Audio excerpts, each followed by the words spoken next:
Assalamualaikum warahmatullahi wabarakatuh. Nama saya Sabda Arya Putra, NIM 0517265994, Prodi Sistem Informasi UPBJJ Bandung.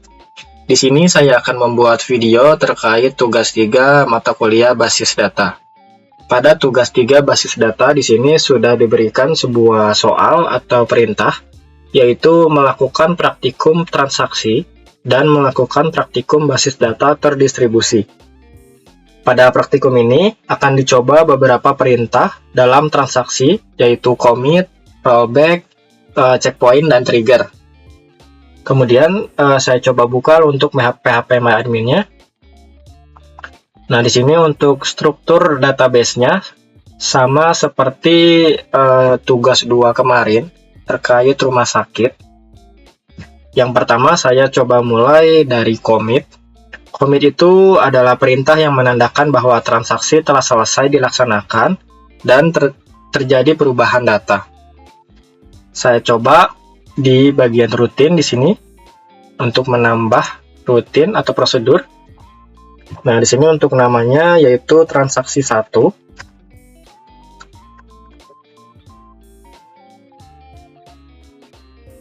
Kemudian parameternya di drop. Nah, di sini untuk bagian definition, saya coba kopikan saja. Nah, di sini sudah saya buat sebelumnya. Di sini perintah atau query-nya yaitu insert ke tabel pasien dengan ID pasiennya 4 atas nama Romani. Namun di sini tidak menggunakan commit. Saya coba untuk go. Nah, di sini sudah terbuat untuk transaksi satunya. Saya coba untuk execute. Nah, di tampilan sini ID pasien 4 atas nama Romani yang tadi muncul. Namun di tabel pasien tidak akan muncul karena tidak menggunakan commit, sehingga tidak bakal terinsert atau menambah ke tabel pasien. Saya coba untuk mengecek ke tabel pasiennya. Nah, di sini hanya ada 3 data.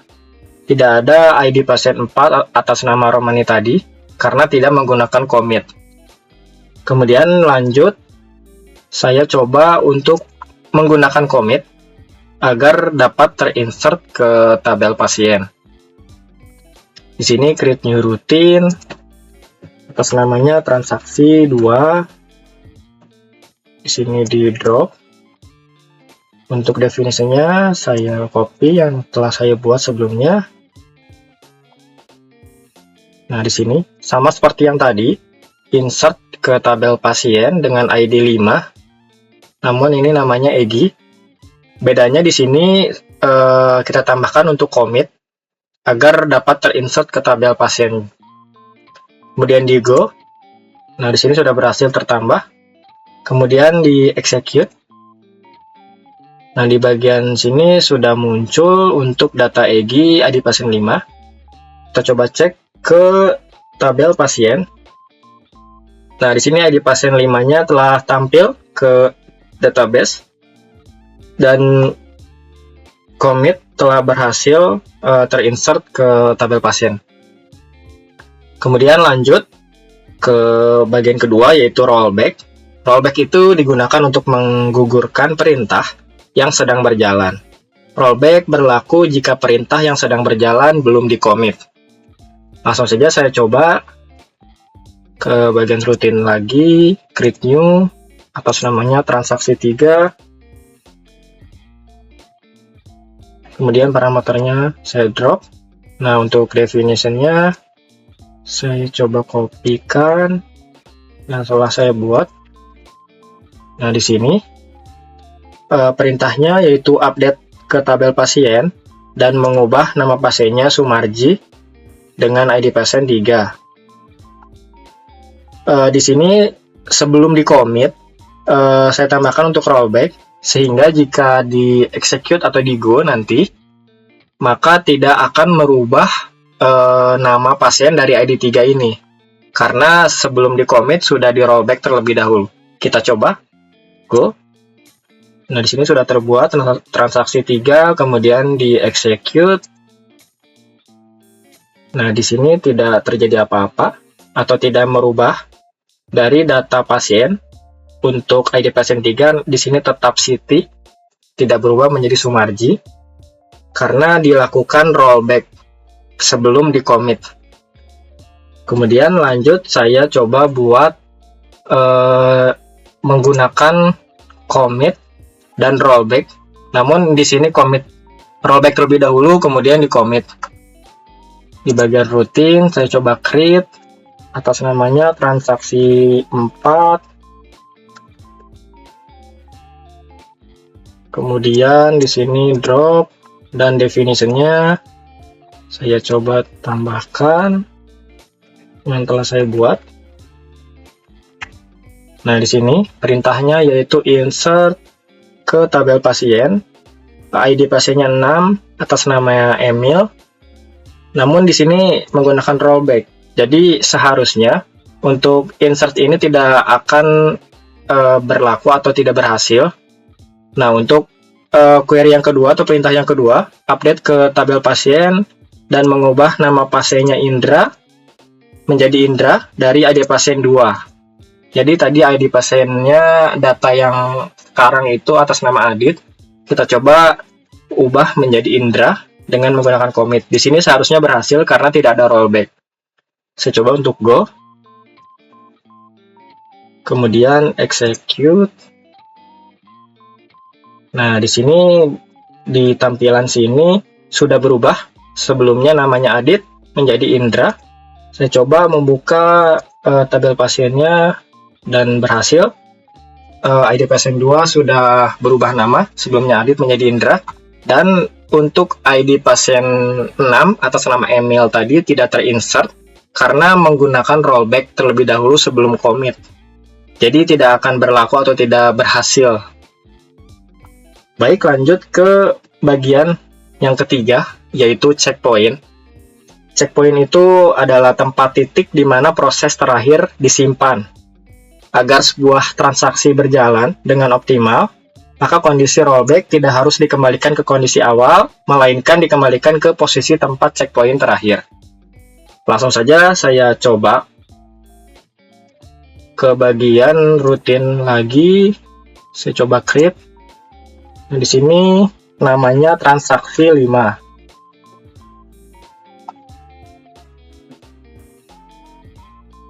Kemudian untuk definitionnya saya sudah buat.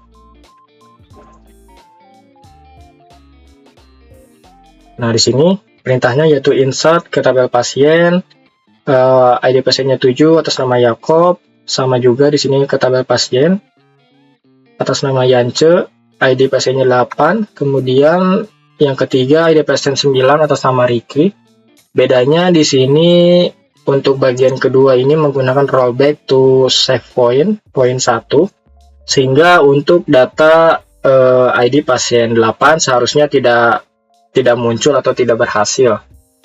Kita coba untuk go atau eksekusi. Nah, di sini sudah berhasil, kemudian execute. Nah, benar untuk di ID pasien 8 atas nama Yance tadi tidak berhasil terinsert karena tadi menggunakan checkpoint sehingga tidak terinsert. Untuk data ID pasien nomor 7 dan 9 sudah berhasil terinsert karena tidak ada, langsung di commit. Baik, lanjut ke bagian keempat, yaitu trigger. Trigger itu adalah sebuah perintah atau event yang dapat memicu perubahan sebuah basis data. Sebelum menggunakan trigger, saya perlu menambahkan dua tabel baru, yaitu tabel obat dan tabel transaksi obat. Di sini di bagian SQL, saya coba untuk menambahkan menggunakan query. Di sini untuk tabel obat, kemudian di sini seharusnya di bagian query.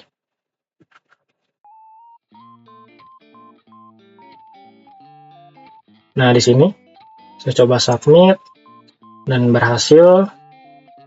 Kemudian di satu lagi yaitu tabel transaksi obat. Nah, di sini saya coba untuk submit tabel dari transaksi obat. Nah, sini sudah dibuat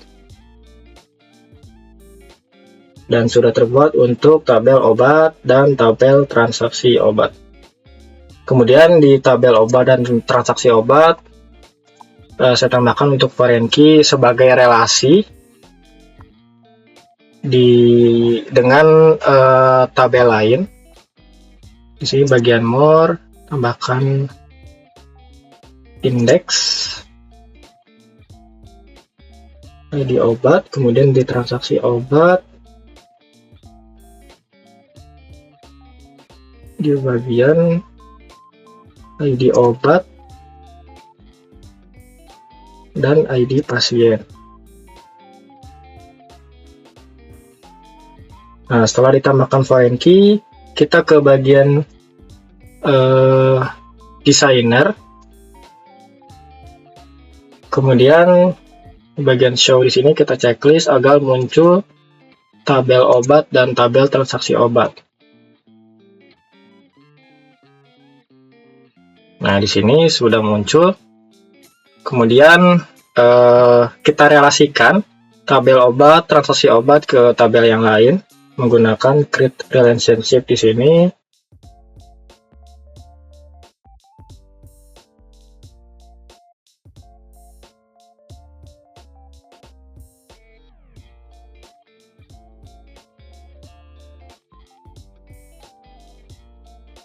Nah, di sini sudah saya buat untuk relationship-nya dari tabel yang baru, yaitu tabel obat dan transaksi obat. Kemudian saya coba save page. Nah, selanjutnya saya akan menambahkan data ke tabel obat.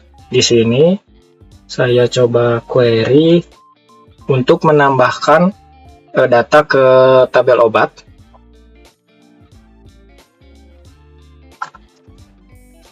Untuk query-nya seperti ini sudah saya buat sebelumnya.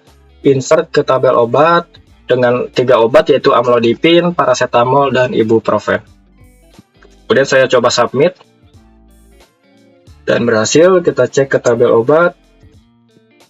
Nah, sudah muncul di sini datanya. Kemudian kita buat untuk triggernya ke bagian trigger. Nah, di bagian trigger di sini kita tambahkan untuk triggernya. Di sini di create new trigger. Kemudian trigger name-nya saya tambahkan tg2. Kemudian tabelnya transaksi obat dan time-nya yaitu after, setelah. Kemudian event-nya insert.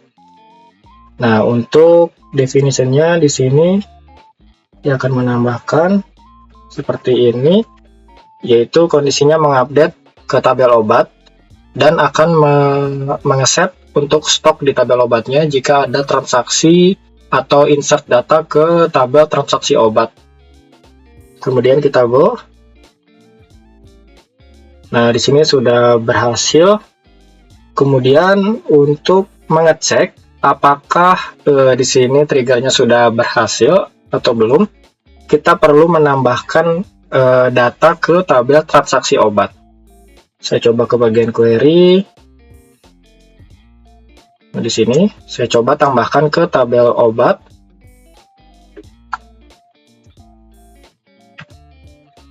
Saya coba buka dulu untuk tabel pasiennya. Di sini saya akan menambahkan data dengan nama obatnya atau ID obatnya amlodipin di sini. Stok yang saat ini yaitu 10. Saya coba query insert ke tabel transaksi obat. Nah, di sini sudah saya buat. Ke ID obatnya yaitu 1 amlodipin tadi dengan jumlahnya 5. Seharusnya berkurang di tabel obatnya. Saya coba submit dan berhasil. Nah, kita cek ke tabel obatnya. Nah, untuk tabel obat sebelumnya stoknya di bagian amlodipin ini 10. Setelah kita coba buat data ke transaksi obat, dengan jumlah obatnya yaitu 5. Dan di sini sudah berkurang. Nah, di sini untuk transaksi sudah berhasil. Jadi kesimpulannya itu trigger ini sebagai pemicu jika ada perubahan pada baris, maka sebuah tabel di basis data perubahan bisa insert, update, atau delete. Sama saja. Baik, lanjut untuk nomor keduanya. Untuk nomor kedua yaitu melakukan praktikum basis data terdistribusi. Di sini kita akan melakukan replikasi dari basis data dari Windows menggunakan Ubuntu sebagai komputer yang kedua. Baik, pertama-tama kita buat dulu replikasinya. Di sini kita klik dulu menu Home, kemudian Replication. Nah, di sini di bagian Primary Replication kita klik Configure it. Nah, sini kita ignore aja, kemudian pilih basis datanya, yaitu tugas 2 basis data. Kemudian ini kita kopikan.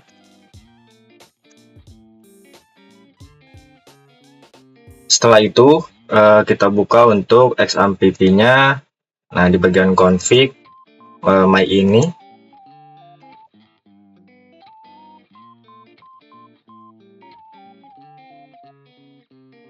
Nah, di bagian my ini kita tambahkan teks yang tadi kita kopikan.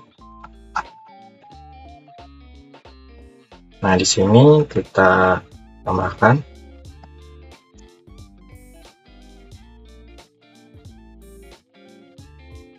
Sini sudah sesuai. Nah, sudah kita tambahkan ke file yang tadi my ini. Kemudian kita kirim. Sebelum kita kirim atau kita go di sini, kita restart dulu untuk Apache dan MySQL-nya.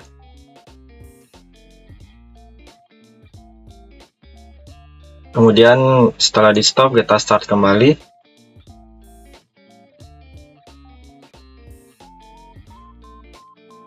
Nah, setelah itu kita go atau kirim. Nah, di sini sudah selesai membuat replication-nya. Di sini server configure primary key replication process. Kemudian kita buat untuk akun pengguna. Di sini ada pilihan atau menu user account. Nah, di sini kita add user account new. Nah, kemudian kita isikan untuk username, hostname, password. Untuk username saya coba buat tugas 3. Nah, di sini hostname-nya yaitu IP dari Ubuntu-nya. IP dari Ubuntu saya yaitu seperti ini 192 168 56 101. Nah, di sini sudah. Kemudian untuk passwordnya saya buat di sini.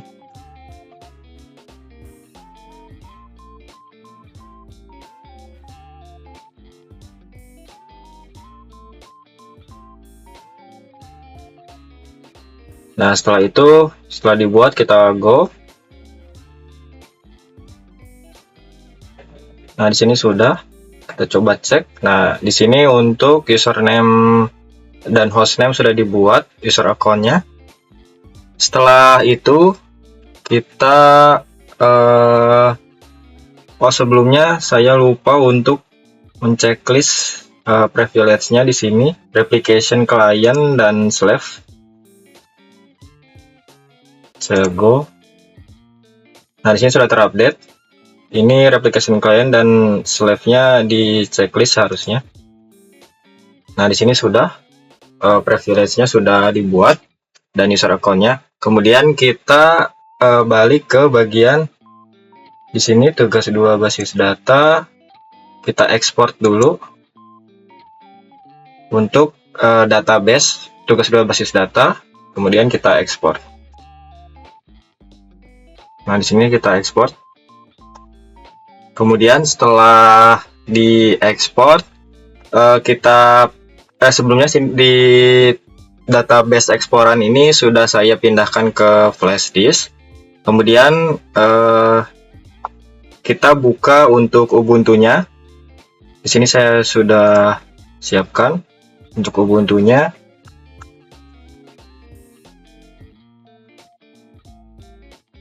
Kemudian kita buka XAMPP awal. Kita buka dulu terminal.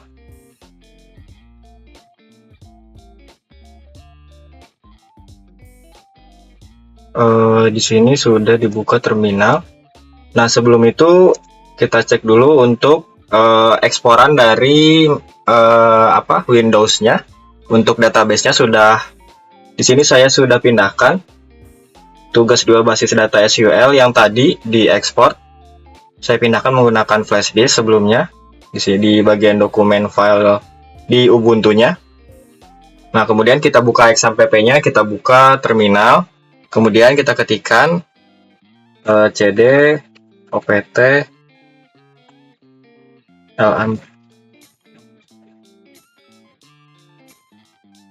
tls. Nah, kemudian kita masuk ke sudo, kemudian manager linux x64.run.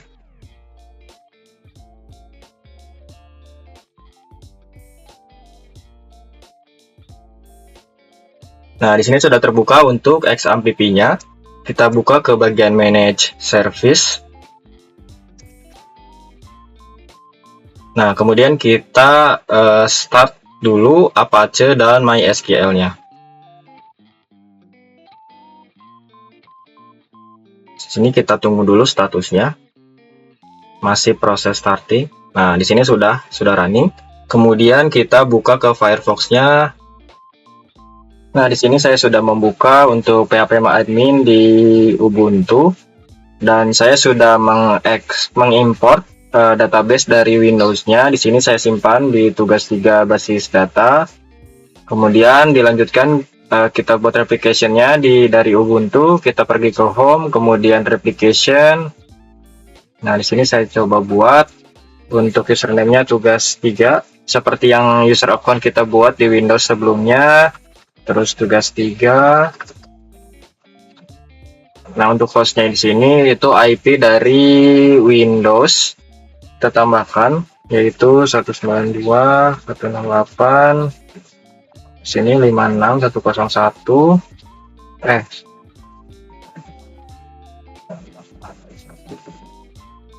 192.168. Saya coba cek dulu. Untuk IP-nya 192.168.117. Nah, di sini ada server ID, kita kopikan dulu. Nah, kemudian kita buka ke terminal. Kita buka ini dulu, XAMPP. Nah, kita configure si filenya seperti XAMPP yang di Windows. Namun saya langsung konfigurasinya di terminal di sini. Karena jika konfigur langsung di XAMPP, tadi saya coba kebetulan error. Langsung saya di sini saja.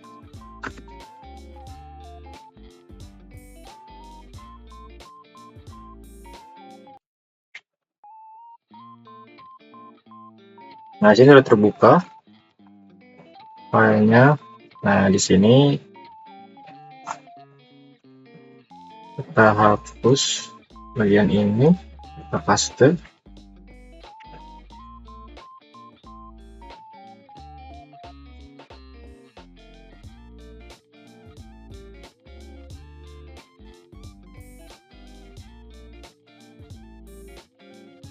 Kemudian kita pastekan. Nah, di sini sudah untuk replicate to DB-nya udah tugas 3. Kemudian di save. Nah, di sini sudah di save. Kemudian kita buka phpMyAdmin Kita buka dulu MySQL-nya. Nah, kita restart untuk Apache dan MySQL-nya di sini.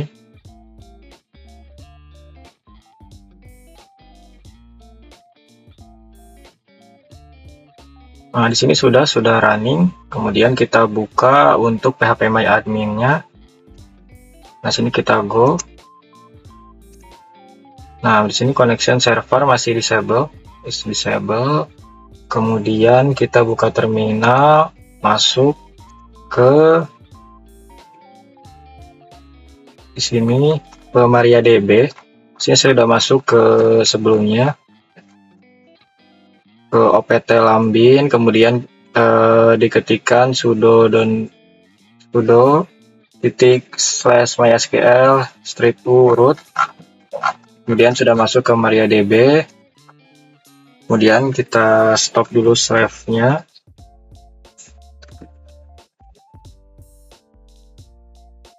Nah, di sini sudah oke. Kita coba cek.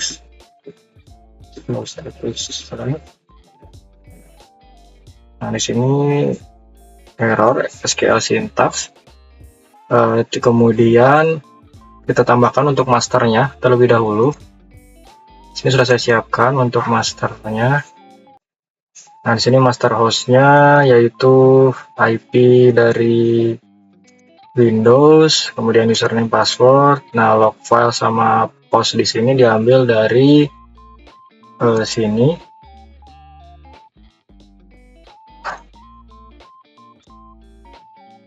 Dari application, show primary status. Nah, dari sini kita cek. Di sini MySQL 00B. Oh, di sininya postnya 1236.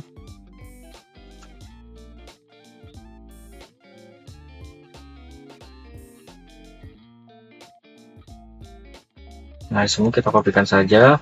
Kemudian kembali ke sana, kita paste dan enter. Nah, sini query oke.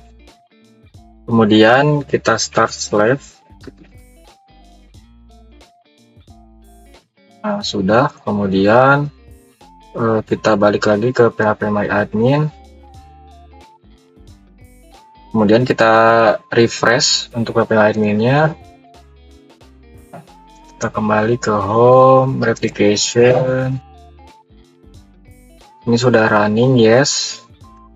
Kemudian kita buka, kita akan mengecek apakah sudah sesuai dan bisa replikasi. Jadi misalkan kita tambahkan di Windows, maka akan tampil juga di Ubuntu. Saya coba tambahkan insert data ke tabel obat dari Windows di sini. Nah, di sini tabel obat itu 3. Ada 3 data. Sepertinya saya coba di Windows saja.